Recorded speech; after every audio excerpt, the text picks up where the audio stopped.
reproduction and its type, asexual reproduction and sexual reproduction.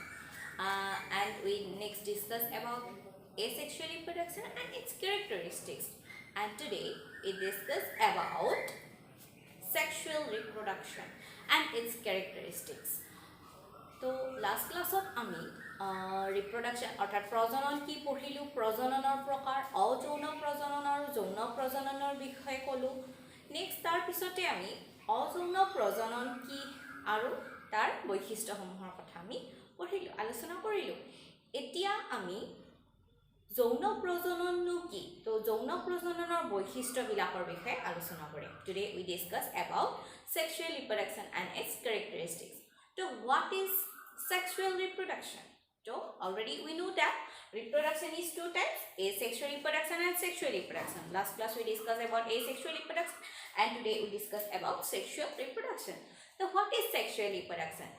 Sexual reproduction is a kind of reproduction where two opposite gametes fuse to form a zygote, and later this zygote develops into new individual, and this kind of reproduction is known as sexual reproduction. So what is sexual reproduction? Sexual reproduction is a kind of reproduction where two opposite gametes are fused to form a zygote, and later this zygote develops into a new individual. This is the sexual reproduction. Simply we can say that sexual reproduction is the process of production of new offspring by fusing male and female gametes. So simply we can say that. তো আমি যৌন প্ৰজনন কি আলোচনা কৰিছোঁ। তো যৌন প্ৰজনন মানেনো কি? তো যৌন প্ৰজননটো হৈছে এক প্ৰকাৰৰ প্ৰজনন প্ৰক্ৰিয়া য'ত দুটা বিপৰীত ধৰ্মী জনন কোষৰ মিলন হয় আৰু মিলনৰ ফলত এটা যোজন কোষৰ সৃষ্টি হয় আৰু পৰৱৰ্তী পৰ্যায়ত এই যোজন কোষৰ পৰা এটা সম্পূৰ্ণ জীৱৰ সৃষ্টি হয় আৰু তেনেকুৱা প্ৰজনন প্ৰক্ৰিয়াক আমি কি বুলি কওঁ? sexual reproduction বা যৌন প্ৰজনন বুলি কওঁ। তো যৌন প্ৰজনন কি? যৌন প্ৰজনন হৈছে এক প্ৰকাৰৰ প্ৰজনন প্ৰক্ৰিয়া য'ত দুটা বিপৰীত ধৰ্মী জনন কোষ অৰ্থাৎ পুংজনন কোষ, স্ত্ৰী জনন কোষ মিলনৰ ফলত এটা যোজন কোষৰ সৃষ্টি হয় আৰু পৰৱৰ্তী পৰ্যায়ত এই যোজন কোষৰ পৰাই এটা সম্পূৰ্ণ জীৱৰ সৃষ্টি হয় আৰু তেনেকুৱা প্ৰজনন প্ৰক্ৰিয়াক আমি যৌন প্ৰজনন বুলি কওঁ। তো সহজ ভাষাত আমি ক'বলৈ গ'লে যৌন প্ৰজননটো হৈছে এটা প্ৰক্ৰিয়া য'ত পুংজনন কোষ আৰু স্ত্ৰী জনন কোষৰ মিলনৰ ফলত নতুন সতি সন্ততিৰ সৃষ্টি হয়। তো সহজকৈ আমি সেনেকৈও ক'ব পাৰোঁ যে sexual reproduction বা যৌন প্ৰজননটো হৈছে তেনেকুৱা এটা প্ৰক্ৰিয়া। তো what are the characteristics of sexual reproduction? তো যৌন প্ৰজননৰ বৈশিষ্ট্যবিলাকনো কি কি? তো what are the characteristics of sexual reproduction? First, two opposite gametes are involved. Two opposite gametes. Two opposite gametes are involved. In sexual reproduction, two opposite gametes are involved. That means male and female gametes.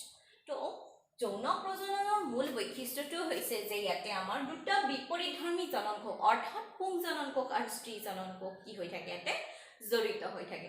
Second important characteristic is the both meiosis and mitosis cell division occur. Both meiosis and mitosis cell division occur. তো দুয়োটা কোষ বিভাজনে আমাৰ যৌন প্ৰজননত জড়িত হৈ থাকিব আৰু সেই ফাৰ্ষ্ট ইয়াৰ তোমালোকে পাই আহিছা যে আমাৰ কোষ বিভাজন কেই প্ৰকাৰৰ, মাইটোসিস আৰু মিয়োসিস এই দুই প্ৰকাৰ। তো আমাৰ সেক্সুৱেল ৰিপ্ৰডাকশ্যনত এই দুয়োটা মিয়োসিস আৰু মাইটোসিস দুয়োটা কোষ বিভাজনে জড়িত হৈ থাকিব। কিন্তু তোমালোকে লাষ্ট ক্লাছ এই সেক্সুৱেল ৰিপ্ৰডাকশ্যন পঢ়োঁতে গম পাইছা যে In asexual reproduction, only mitosis cell division occur. কেৱল মাত্ৰ mitosis cell division হে আমাৰ asexual reproduction সংঘটিত হয়। কিন্তু in sexual reproduction, both meiosis and mitosis cell division are occur. তো আমাৰ যৌন প্ৰজননত meiosis আৰু mitosis দুয়ো প্ৰকাৰৰ কোষ বিভাজনে জড়িত হৈ থাকে। তো তোমালোকে ফাৰ্ষ্ট ইয়াৰ যদিও পাইছা, মই ইয়াতে আৰু এবাৰ সৰুকে এটা সহজত ধাৰণা কৰিব পৰাকে meiosis আৰু mitosis টো কৈ দিছো। This is a mother cell, chromosome number twice. This is another mother cell, chromosome number twice. Okay. So this is meiosis cell division and this is mitosis cell division. So what happened in meiosis and what happened in mitosis? So আমি দুটা কোষ লৈছো আৰু এই দুটা কোষৰ আমাৰ meiosis or cell divisionত কি হ'ব আৰু mitosis cell divisionত কি হ'ব আমি দেখাই দিম এতিয়া। So this is a parent cell or mother cell. Okay, so this mother cell have chromosome number twice and as a result of meiosis cell division 4 haploid cells are produced. As a result of meiosis cell division 4 haploid cells are produced. That means 4 haploid cells are produced and their chromosome number is n. So meiosis cell division ot amar ki hoy, meiosis cell division hol eto matrikoh asil, ei matrikohor chromosome number kiman asil twice n asil aru tar folot meiosis বিভাজনৰ ফলত একেবাৰে শেষত আমাৰ কেইটা কোষৰ উৎপাদন হ'ব 4টা কোষৰ উৎপাদন হ'ব আৰু এই 4টা কোষৰ ক্ৰোমোজোম নাম্বাৰ কিমান হ'ব n হ'ব তাৰ মানে মাতৃকোষৰ টুৱাইস n আছে আৰু নেক্সট যিকেটা সেল ফৰ্মেশন হৈছে এই ফৰ্ম হোৱা সেল কেটা ক্ৰোমোজোম নাম্বাৰ কিমান হৈছে n হৈছে তাৰ মানে কি হ'ল ৰিডিউস হৈ গল হাফ হৈ গল সেই কাৰণে মিয়োসিস সেল ডিভিজনক আমি কি বুলি কও ৰিডাকশন সেল ডিভিজন বা হ্ৰাসাত্মক কোষ বিভাজন বুলি আমি কও next this is the mitosis cell division. So what happened in mitosis cell division? So this is the parent cell, this is the mother cell. So as a result of mitosis cell division, 2 daughter cells are produced. Only 2 daughter cells are produced. So amar mitosis cell division of folot ki hobo duta he kokhor srishti hobo.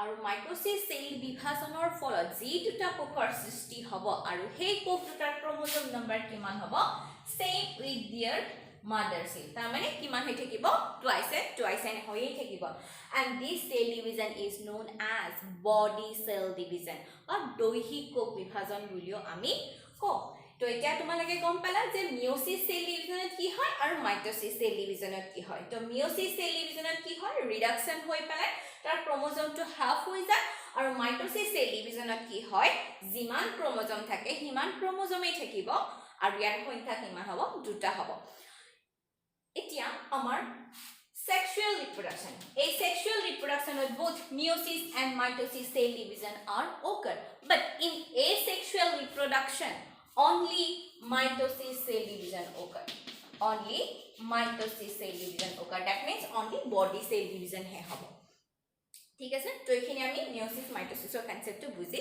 পালো তো next characteristics of sexual reproduction তো fertilization occur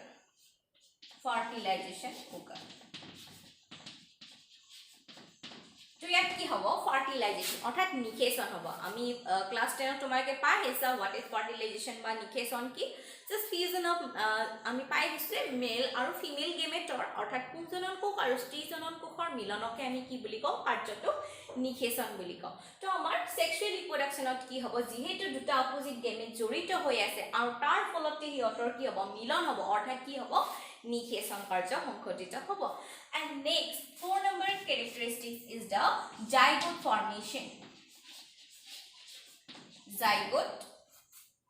formation তো ইয়াতে কি হ'ব আমাৰ zygote formation হ'ব তো sexual reproductionৰ ফলত আমাৰ মেল আৰু ফিমেল গেমেট ফিউজ হল অৰ্থাৎ নিষেচন হৈ পেলাই বুংজনন কোষ আৰু স্ত্ৰীজনন কোষ লগ হৈ পেলাই হিয়তে এটা কোষ ফৰ্মেশন কৰিব এটা সেলৰ ফৰ্মেশন কৰিব আৰু সেই এটা কোষৰ নাম হৈছে জাইগোট বা আমি অসমীয়াত কওঁ যোজন কোষ তো যোজন কোষৰ সৃষ্টি হ'ব আৰু এই যোজন কোষৰ সৃষ্টি কেৱল সেক্সুয়াল ৰিপ্ৰডাকশনত হে হ'ব এই সেক্সুয়াল ৰিপ্ৰডাকশনত কিন্তু যোজন কোষৰ বা জাইগোট ফৰ্মেশন নহয় তো this is the characteristics of sexual reproduction and now this is the 5th number characteristic this is the important characteristics of sexual reproduction. তো আমাৰ sexual reproduction এটা important process characteristics কি genetically different with their parent. Genetically different with their parent. এতিয়া এইটো এটা important character sexual reproduction.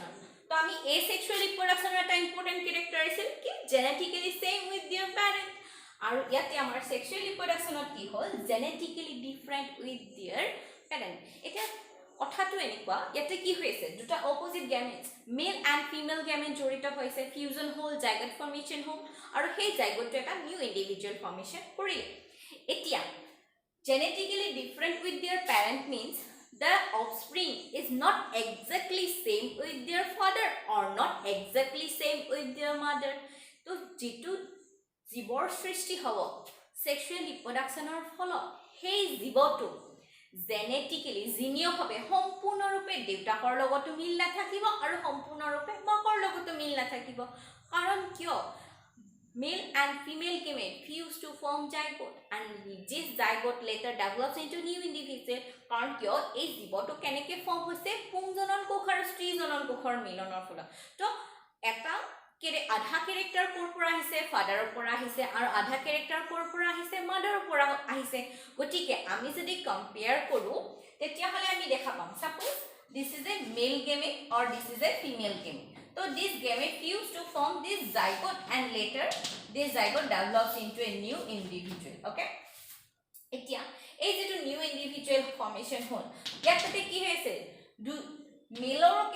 মেল গেমেটছৰ character থাকিব female গেমেটছৰ অৰ্থাৎ mother ফাদাৰৰ character থাকিব মাদাৰৰ ক্যাৰেক্টাৰ থাকিব গতিকে এই ইন্ডিভিজুৱেল two not exactly same with their father and not exactly same with their mother. তো কি না ডাইৰেক্টলি দেউতাকৰ লগত এক্সাক্ট কপি হ'ব না মাকৰ লগত আমি যদি দেউতাকৰ লগত কম্পেয়াৰ কৰো তেতিয়া ইয়াৰ তাতে আমি কিছুমান এনেকুৱা ক্যাৰেক্টাৰ দেখাব যেটো দেউতাকৰ তাতে নাই অৰ্থাৎ সেই ক্যাৰেক্টাৰখিনি কাৰ পৰা আহিছে মাকৰ পৰা আহিছে গতিকে as a result of sexual reproduction the offspring is formed and this is genetically different. So genetically different with their parent. So genetically কি হ'ব জিনীয়ভাৱে কি হ'ব হিহতে ডিফাৰেন্ট হ'ব পাৰ্থক্য হ'ব মাক দেউতাকৰ লগত কি জিনীয়ভাৱে আমি ভিন্নতা দেখিবলৈ পাম তো this is the main important characteristics of sexual reproduction ই এটা important character sexual reproduction ঠিক আছে তো এখানে আমি characteristics গম পালো what are the characteristics of sexual reproduction two opposite gametes are involved দুটা বিপৰীতধৰ্মী জনন কোষ জড়িত হৈ থাকিব both meiosis and mitosis cell division occur দুটা কোষ বিভাজন meiosis আৰু mitosis কোষ বিভাজন জড়িত হৈ থাকিব fertilization occur fertilization হ'ব zygote formation হ'ব and next the offspring are genetically different with their parent আৰু ইয়াৰ ফলত যিখিনি হতি সন্ততিৰ সৃষ্টি হ'ব সেইখিনি কি হ'ব মাক দেউতাকতকৈ জিনীয়ভাৱে পৃথক হ'ব তো এইখিনি আমি গম পালো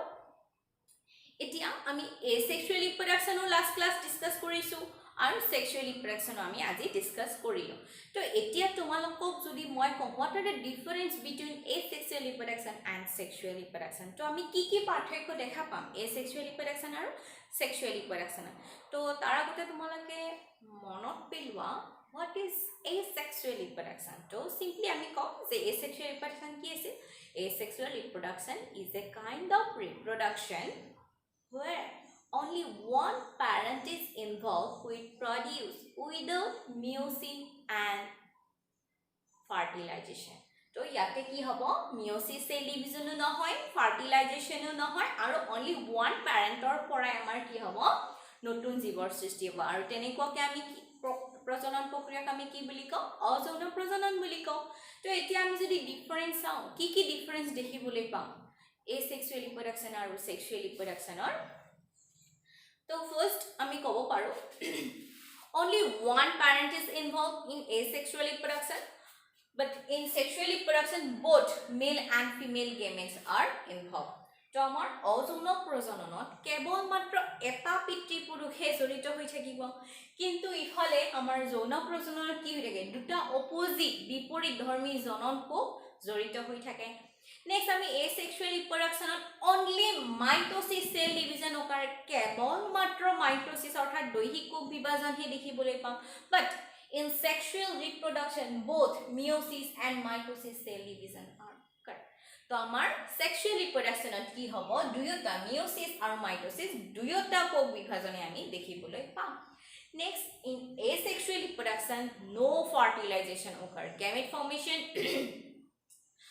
নহল meiosis cell division নহল তাৰপিছত কি নহল তোমাৰ fertilization নহল তো মেল আৰু ফিমেল gametesৰ fusion নহল next yate ki hobo fertilization occur yate fertilization hobo next no zygote formation jo jodi fertilization ni nohoy zygote keneke formation hobo hoy ne hoy yate jojon kokhor srishti nohoy but in sexual reproduction zygote form to sexual reproduction of folot ki hobo jojon kokhor srishti hobo next important characteristic or difference of asexual reproduction is genetically same with their parent ইয়াৰ ফলত যিখিনি হতি সন্ততি অৰ্থাৎ asexual অযৌন প্ৰজননৰ ফলত যিখিনি হতি সন্ততিৰ সৃষ্টি হ'ব সেই হতি সন্ততিখিনি জিনীয়ভাৱে মাক দেউতাকতকৈ কি হ'ব পৃথক হ'ব তো কিন্তু আমাৰ sexual reproduction not কি হ'ব genetically different from their parent তো জিনীয়ভাৱে ইয়াৰ যৌন প্ৰজননৰ ফলত যিখিনি হতি সন্ততিৰ সৃষ্টি হ'ব সেই হতি সন্ততিখিনি তোমাৰ মাক দেউতাকতকৈ কি হ'ব পৃথক হ'ব জিনীয়ভাৱে তো এনেকুৱাকে আমি asexual reproduction আৰু sexual reproductionৰ ডিফাৰেন্স আমি উলাব পাৰিম তো ইয়াতে মই তোমালোকক এটা হোমৱৰ্ক দি থৈ দিও যে difference between asexual reproduction and sexual reproduction তো তোমালোকে লিখি উলিয়াবা অযৌন প্ৰজনন আৰু যৌন প্ৰজননৰ পাৰ্থক্যবিলাক তো সোৱা আজি আমি ইখিনি এতিয়ালৈকে আমি ইখিনি পঢ়িলো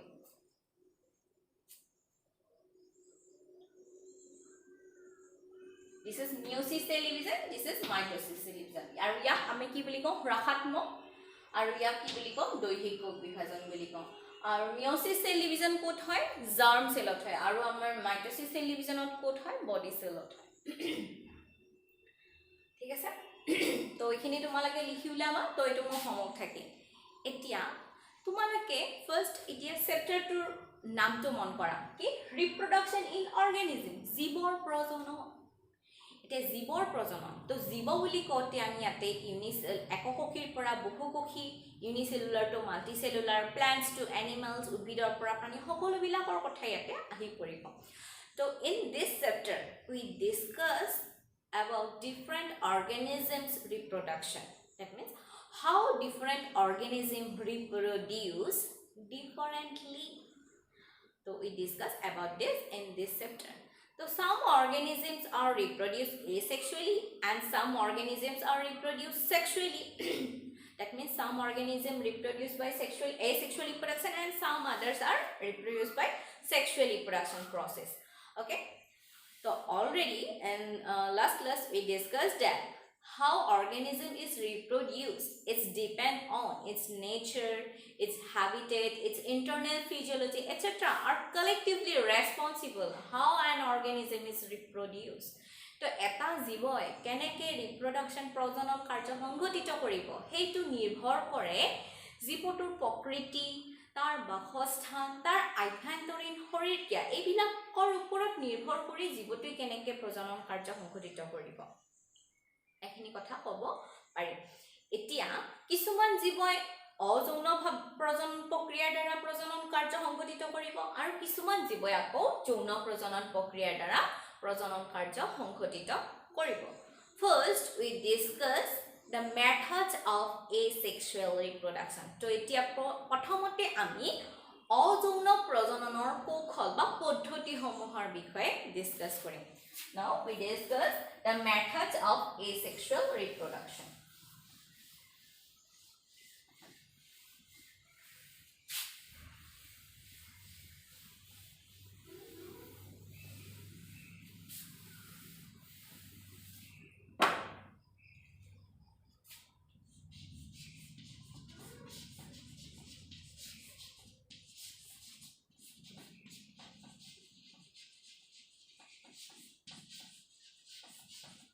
methods of asexual reproduction অযৌন প্ৰজননৰ পদ্ধতি বা কৌশল তো তো first one is the binary fusion তো আমি কোন প্রথমে discuss Karim binary fusion দ্বিবিভাজন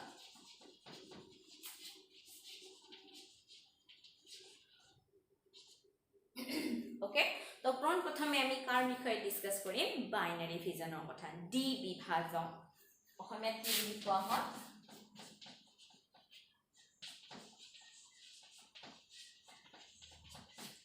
so what is binary fission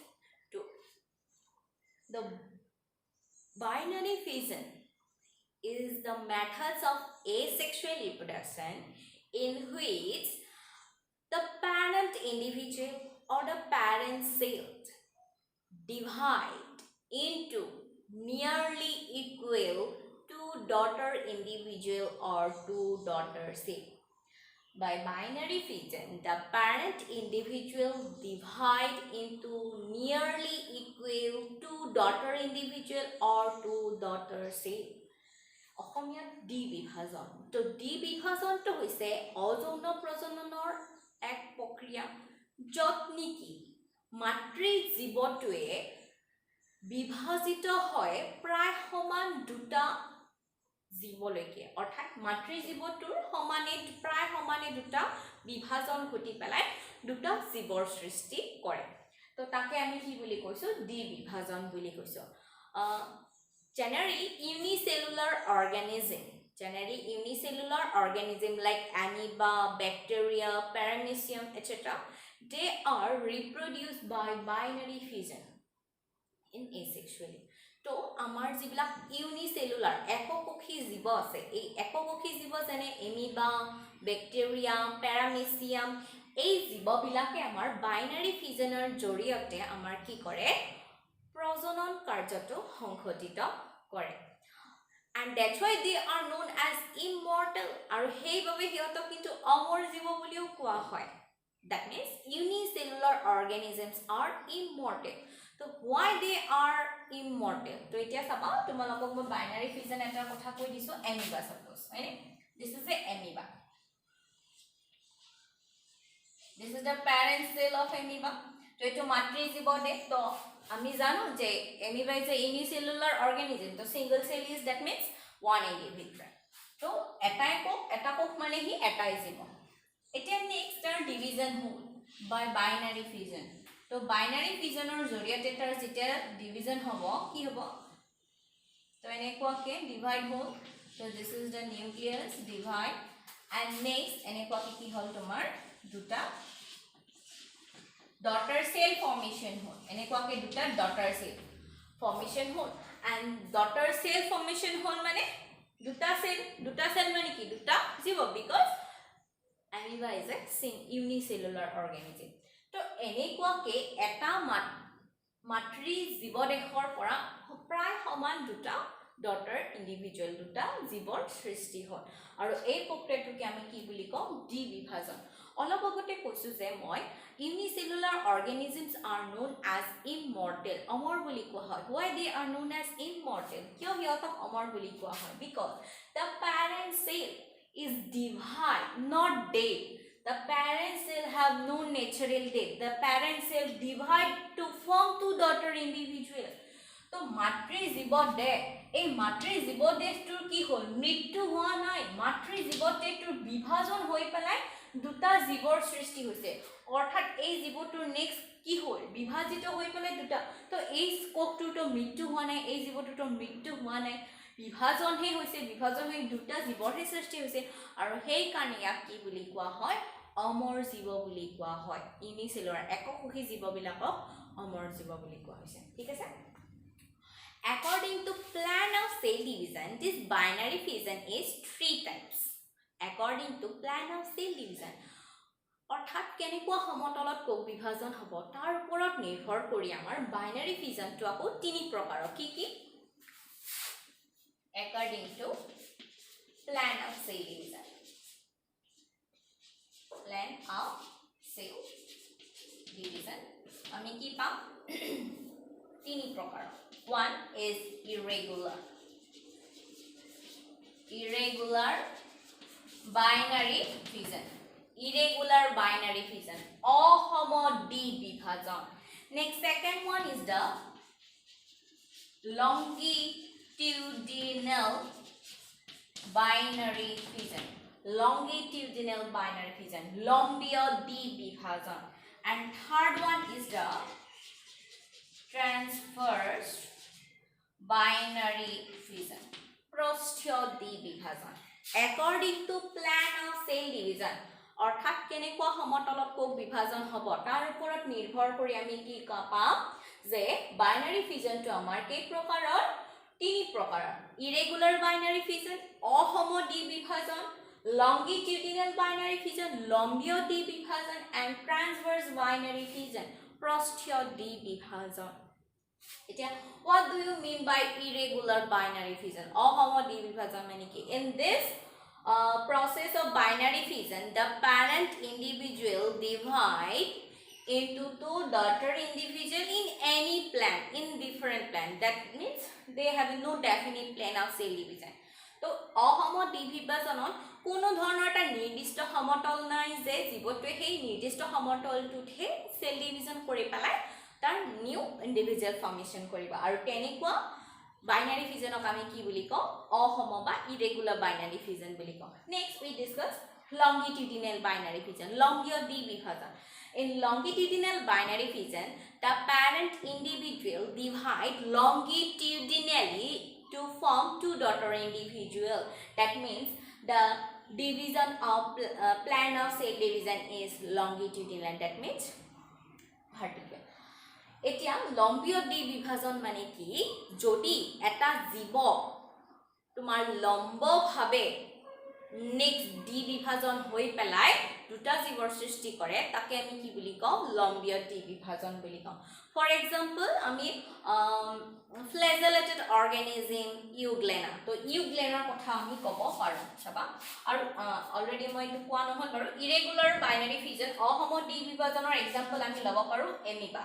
আৰু এতিয়া লংগিটিউডিনেল বাইনাৰী ফিজনৰ আমি এক্সাম্পল লওঁ euglena.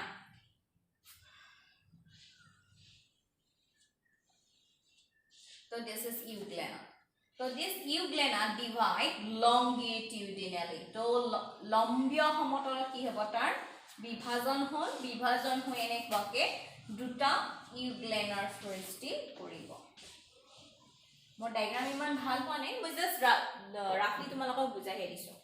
Next, transverse binary fission. In transverse binary fission, the parent cell or the parent individual divide transversely into two daughter individual. That means the plan of cell division is transverse, horizontal.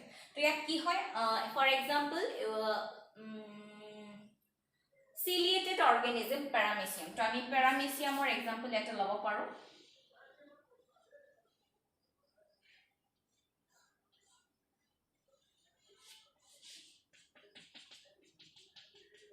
This is paramecium, mother cell. তো এই সেলটো কি হ'ব? ট্ৰান্সভাৰ্সলি divide হ'ব.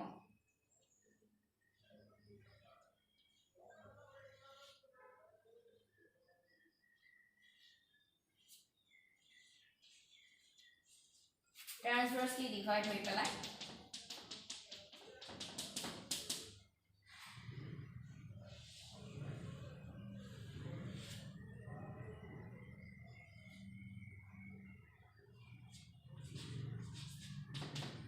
সমান নহ'ল, সমান হ'ব লাগিছিল. বৰ্ডখন অকণমান তলৰ ফালে সৰু হৈ গ'ল, তো সেইকাৰণে প্ৰায় নিয়াৰলি ইকুৱেল দুটা এনেকুৱা ইণ্ডিভিজুৱেল ফৰ্মেশ্যন হ'ব. তো দিছ ইজ বাইনাৰী ফিজন. অ'কে, তো এই মেথডছ অফ এসেক্সুৱেল ৰিপ্ৰডাকশ্যন আৰু বহুতটা মেথডছ আছে, তাৰে আমি আজি বাইনাৰী ফিজনটো ডিছকাছ কৰিলোঁ. নেক্সট ক্লাছত আমি বাকীবোৰ মেথডছৰ কথাও ডিছকাছ কৰিম. তো আজি আমি কি কি শিকিলোঁ? What we learn today? First we learn that about asexual reproduction and their characteristics. So in asexual reproduction, two opposite gametes are fused to form zygote, and next this zygote develops into new individual. Next, after characteristics, we discuss about difference between asexual reproduction and sexual reproduction. Next, we discuss the methods of asexual reproduction. So first methods of asexual reproduction, we discuss that binary fission. So binary fission means the parent cell divide into nearly equal to daughter individual. Or according to planar cell division, this binary fission is three types: irregular, longitudinal, and transverse binary fission. তো আমি কি কি শিকিলো প্ৰথম যৌন প্ৰজনন কি, তাৰ বৈশিষ্ট্যবিলাক কি, সেইবিলাকৰ কথা আমি কৰিলোঁ। তাৰপিছত নেক্সট অযৌন প্ৰজনন আৰু যৌন প্ৰজননৰ পাৰ্থক্যৰ কথা ক'লোঁ। নেক্সট আমি ডিছকাছ কৰিলোঁ যে অযৌন প্ৰজননৰ পদ্ধতিসমূহ কি কি, তাৰে আমি এটা প্ৰথম পদ্ধতি ডিছকাছ কৰিলোঁ যে দ্বিবিভাজন। তাৰপিছত দ্বিবিভাজনত কি হয় যে যিটো মাতৃদেহ আছে সেই মাতৃদেহটো সমানে দুটা ভাগত বিভক্ত হৈ দুটা জীৱৰ সৃষ্টি কৰে। তাৰপিছত আমি কৈছোঁ যে সেলৰ বিভাজনৰ সমতলৰ ওপৰত নিৰ্ভৰ কৰি আমাৰ কি হয় বাইনাৰী ফিজনটো তিনি প্ৰকাৰৰ কি হয়: অসম দ্বিবিভাজন, লম্বীয় দ্বিবিভাজন আৰু পৃষ্ঠীয় দ্বিবিভাজন। ঠিক আছে, তো এইখিনি হৈছে আজিৰ টপিক। তো নেক্সট ক্লাছত আমি বাকী মেথডছবিলাকৰ কথা ডিছকাছ কৰিম। Thank U.